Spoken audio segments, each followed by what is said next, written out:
Let's bring to the stage our next storyteller, Bryan Berlin, everybody. Bryan.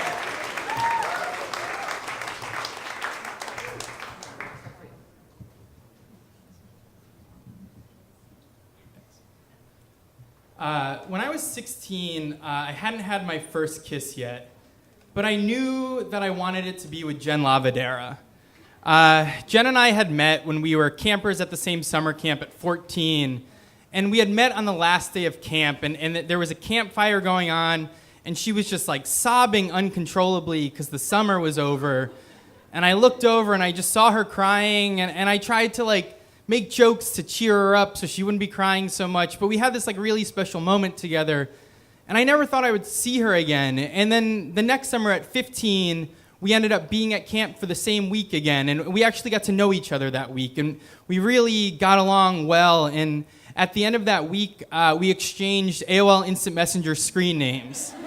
And so it was like this big step, because that whole year we were instant messaging all the time, and she became my first like real kind of like teenager crush. Like I was really into her.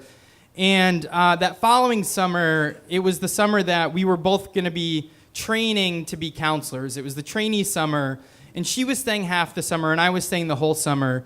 But I knew that like those 4 weeks would be enough time for us to like be together or something. Like I didn't really know what that was. Like I got to camp and I quickly realized I had no idea how to actually do that. But I knew that like this was it. Like we were gonna be together. And again, like I didn't know how to do it, and I also like had no idea how to be aware of how to do it. Like I remember the first week we were walking back from being with campers back to where we lived, and it was this like clear night and the stars were out, and she was like, "Oh, let's like lay down in the softball field and just look up at the stars." And for like 15 minutes we're just silently laying next to each other looking up at the stars, and I did nothing. Like I just sat there and just didn't know what to do. But I was like, I'll figure it out. I'll get there. And then like a week later, I hear this rumor that she's making out with Andrew Wolf now.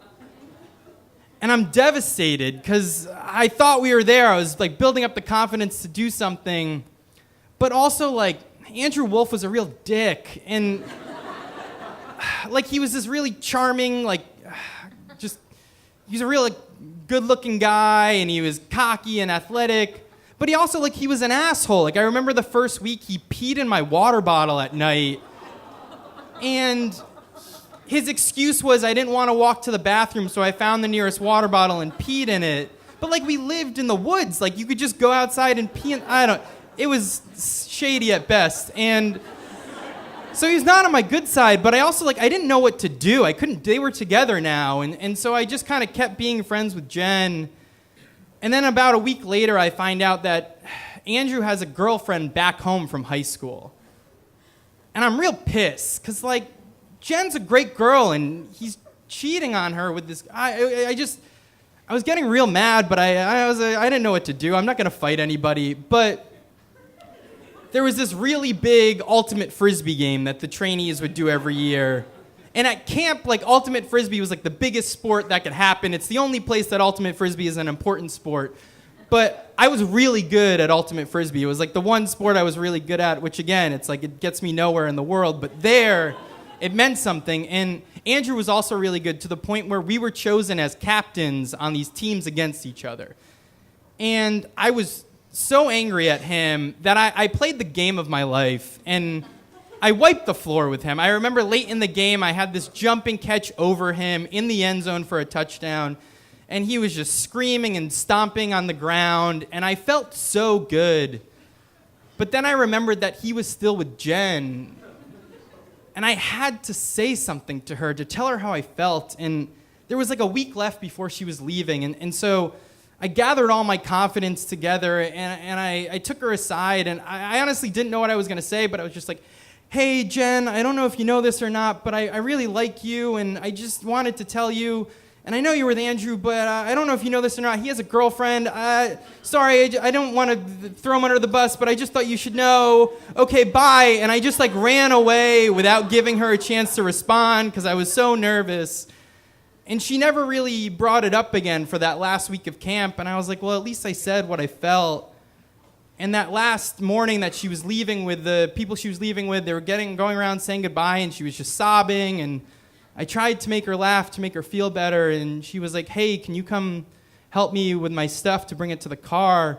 And I walk in her tent with her, and I was like, oh, yeah, where's your stuff? And before I can finish the sentence, she kisses me. And I just kind of like lose it. And then I'm like, oh, she's kissing you. You have to kiss back. You have to kiss back. And I'm kissing her, and it's amazing, and it's also like salty because of the tears, and it's this great moment, and she leaves, and she's gone for the rest of the summer, and I have to spend the next few weeks with Andrew Wolf still. But every time I look at him, I just think to myself, suck it, Andrew Wolf, she picked me. Thank you.